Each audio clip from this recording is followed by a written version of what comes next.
You have failed me for the last time.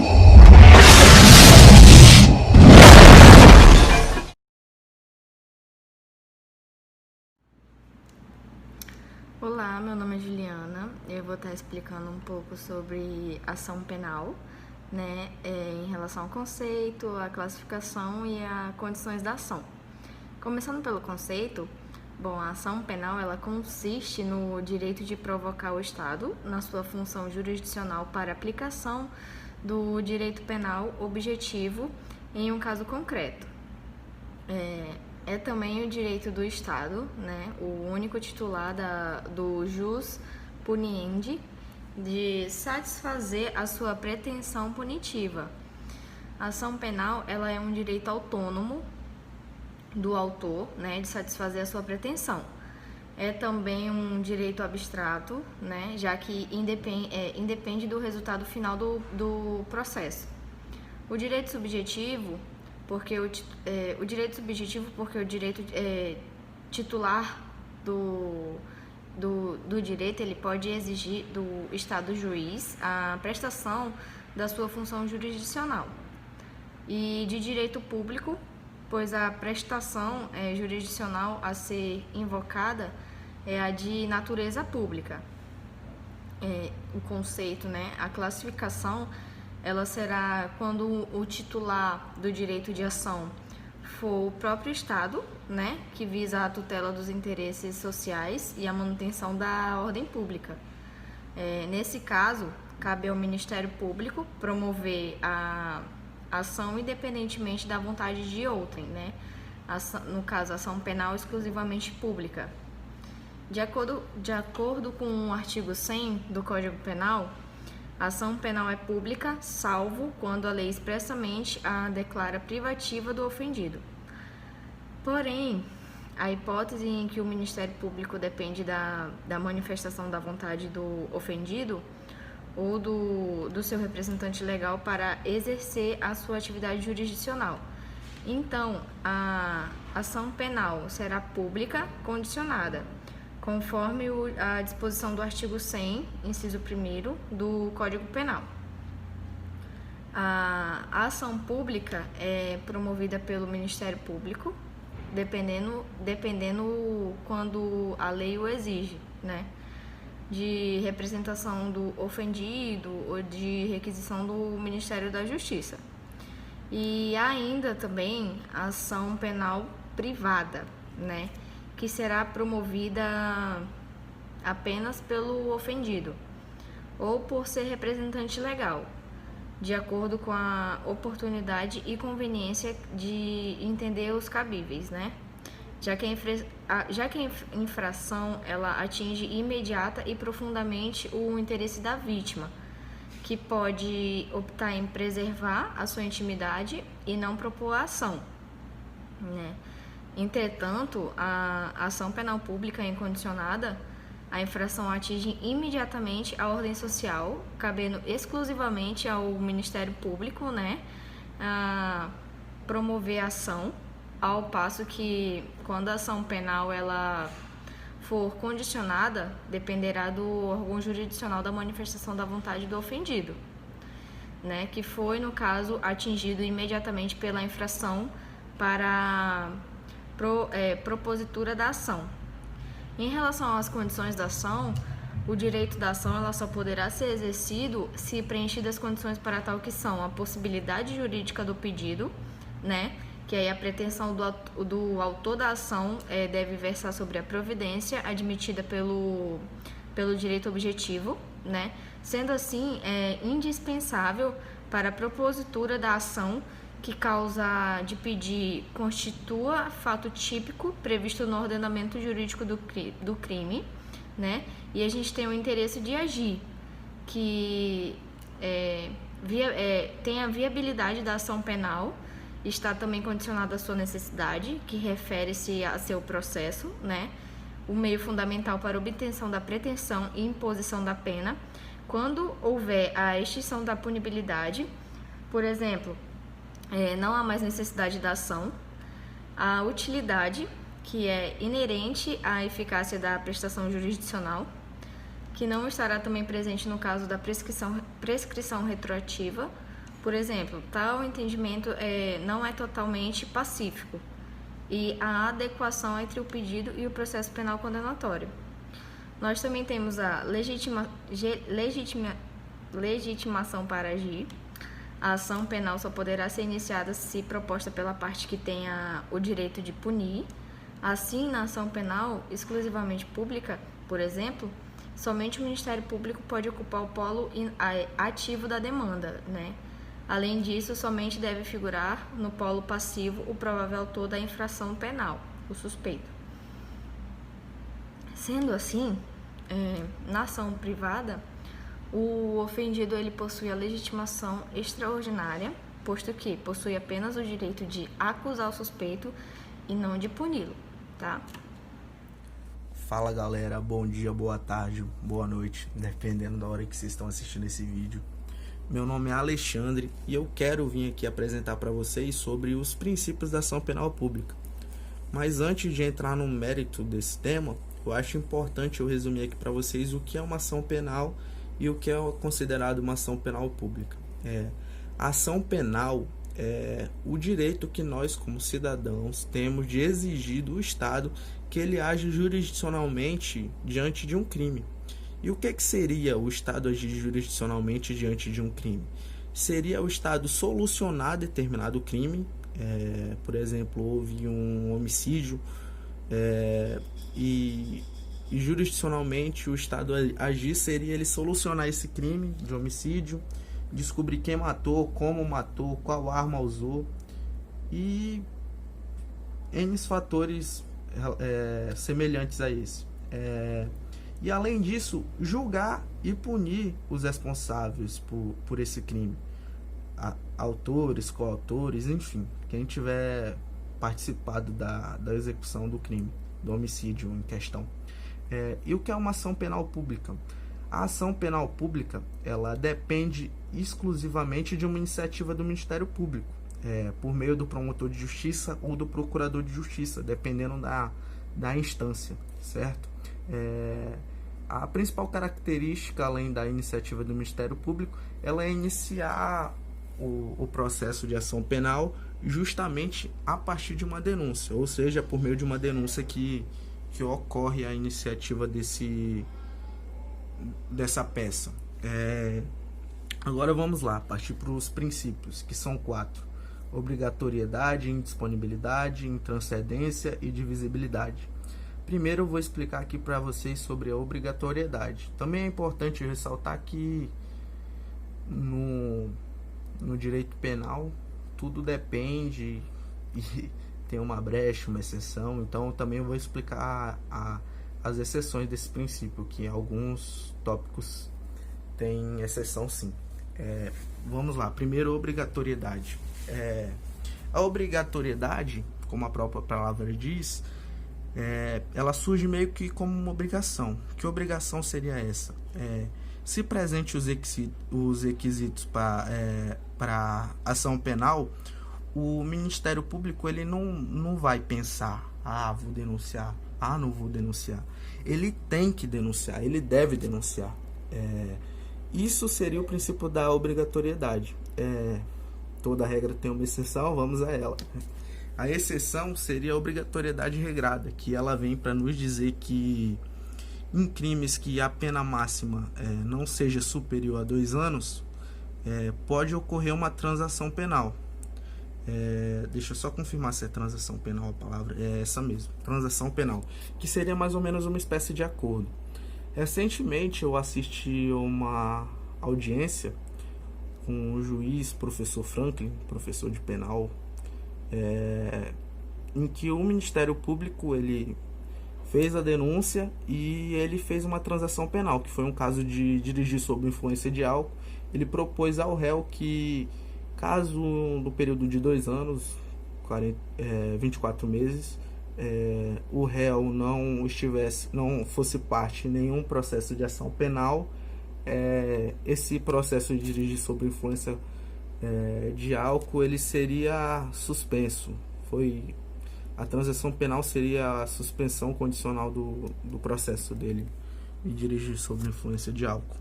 Essa basicamente seria a exceção do princípio da obrigatoriedade, que seria a obrigatoriedade regrada.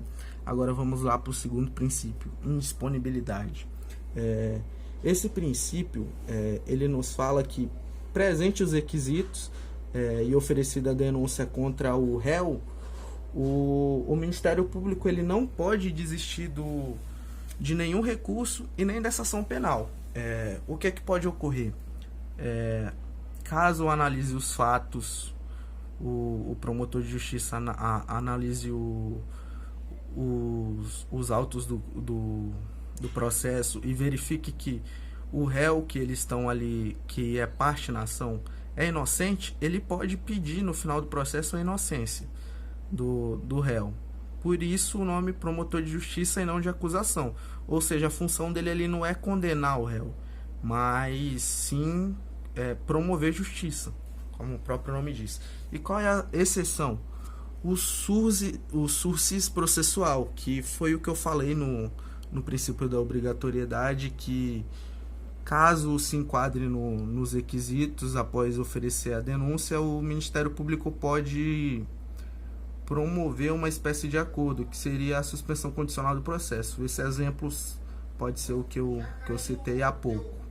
Aí, terceiro princípio, intranscendência, que ele vem para nos dizer que a ação ela só pode ser proposta contra quem praticou o delito. Por exemplo, num crime que o filho pega o carro escondido do pai e atropela alguém, o pai não pode ser parte do processo, porque na ação a ação só pode ser proposta contra quem praticou o delito, e o pai não praticou o delito. Então qual seria a lógica ali de, mesmo o carro sendo dele, propor uma ação penal contra ele? Não teria. Quarto princípio, divisibilidade. Em crimes que mais de uma pessoa agiu para ocasionar o crime, vai ocorrer a divisibilidade, ou seja, em uma ação penal eu vou estar ali denunciando uma pessoa e na outra ação penal outra, ou seja, ocorre uma divisibilidade. Na mesma ação penal eu não vou estar abrangendo ali as duas pessoas, certo? Seria basicamente isso. Espero ter esclarecido a dúvida de todos aí, e é isso, muito obrigado. Bom dia, boa tarde, boa noite. Luan Felipe aqui. Eu vou falar um pouco sobre ação penal privada, suas espécies e os princípios. Bom, começando com o que é ação penal privada. É aquela ação que o titular, o ofendido, ou na falta de capacidade da vítima, o seu representante legal, é o meio que se busca o início de uma ação penal mediante a apresentação de queixa. O termo utilizado para qualificar as partes é querelante, quem move a ação privada, a vítima, e querelado é aquele que sofre a ação penal. São três espécies na ação penal privada: exclusiva, personalíssima e subsidiária da pública. A exclusiva é aquela que a vítima ou seu representante legal exerce diretamente. Um exemplo da exclusiva é se houver a morte do ofendido, o seu cônjuge, ascendentes, descendentes ou irmãos podem propor ação. Na personalíssima, a ação somente pode ser proposta pela vítima, e só ela tem esse direito, não tem a possibilidade de ter representante. Por exemplo, se o ofendido vir a falecer, já era, a pena vai ser extinta. E um outro caso também, um outro exemplo, é se a vítima for menor de 18 anos. Ela vai ter que esperar alcançar a maioridade para ter esse direito de propor a ação. Mas nesse caso não tem perigo de haver a extinção da pena, porque não vai ocorrer a decadência porque ela está impedida, digamos, legalmente de exercer esse poder de titular da ação. E a subsidiária da pública, ela se dá quando o Ministério Público apresenta inércia, deixando de atuar nos prazos legais, não promovendo a denúncia, não pedindo arquivamento ou não requisitando novas diligências. Aí o ofendido, para não ficar no prejuízo, digamos, ele pode apresentar queixa e o MP vai ter que sair da sua posição de inércia e poderá aditar a queixa, repudiá-la e oferecer denúncia substitutiva, e intervindo sempre em todos os termos do processo. E nesse caso o MP continua sendo o autor da ação e o dono da legitimidade ativa.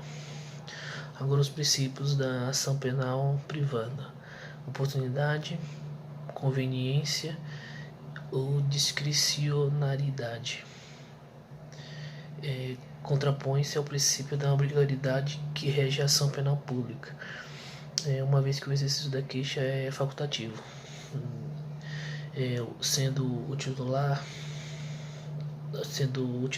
a vítima, né, ela só pode exercer a ação se ela achar oportuno, porque a ação penal privada ela prevalece a vontade da vítima sobre a sociedade. Disponibilidade contrapõe ao princípio da indisponibilidade, que rege a ação penal pública. Uma vez que for iniciada a ação privada, poderá o querelante desistir dela por meio de perdão ou da perempção. E tem a indivisibilidade, que o querelante deve promover a ação penal privada em face de todos os seus ofensores, e não podendo escolher um ou alguns em detrimento de outros. E igualmente, se houver o perdão, ele deve perdoar todos, não podendo deixar um de fora. Ele não pode escolher, no caso de uma queixa, querer só afetar um ou outro. Ele tem que ser para todos a ação. Olá, meu nome é Larissa e hoje eu irei falar sobre as espécies de ações penais privadas. Bom, nós temos a exclusiva, a personalíssima e a subsidiária. Bom, na exclusiva, a lei fala que somente pode proceder mediante a queixa e, em regra, é no privado. Um exemplo é o artigo 138, calúnia. São crimes contra a honra. Bom, são crimes que eles podem proceder mediante a queixa do crime e fazem pela ação privada. Bom, já a personalíssima,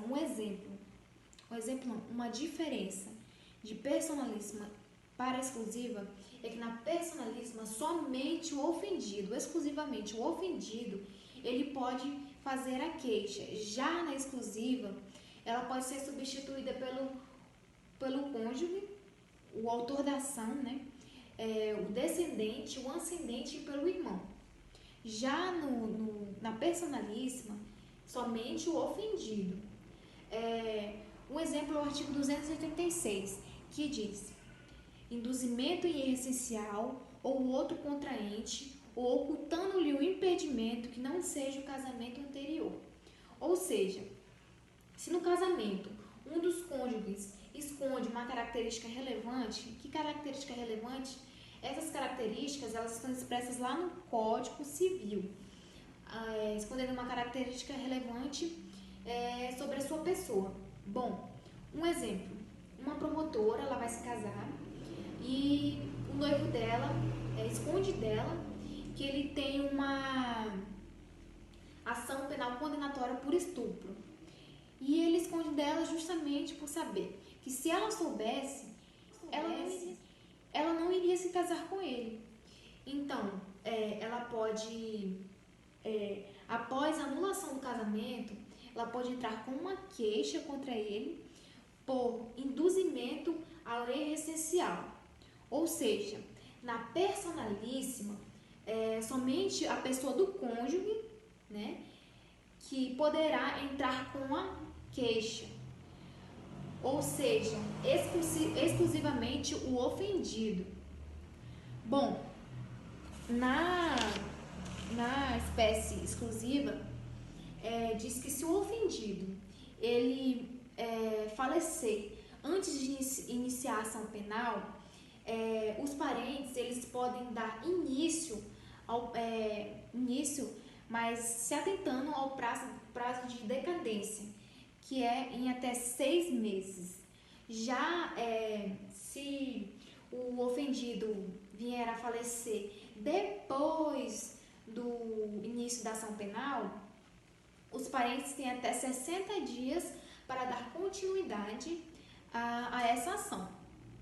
Bom, já na personalíssima, se morrer, a punibilidade se extingue, porque os parentes não podem dar continuidade. Se extingue, somente o ofendido. Se falecer, extingue-se. Bom, já na espécie subsidiária, inicialmente, havendo inércia do MP, o MP não faria meses para o ofendido entrar com a denúncia. No caso de crime no caso da queixa de crime. Então, acabando o prazo para fazer a denúncia, abre-se o prazo de decadência de até 6 meses para poder estar denunciando esse caso de queixa-crime. Obrigada.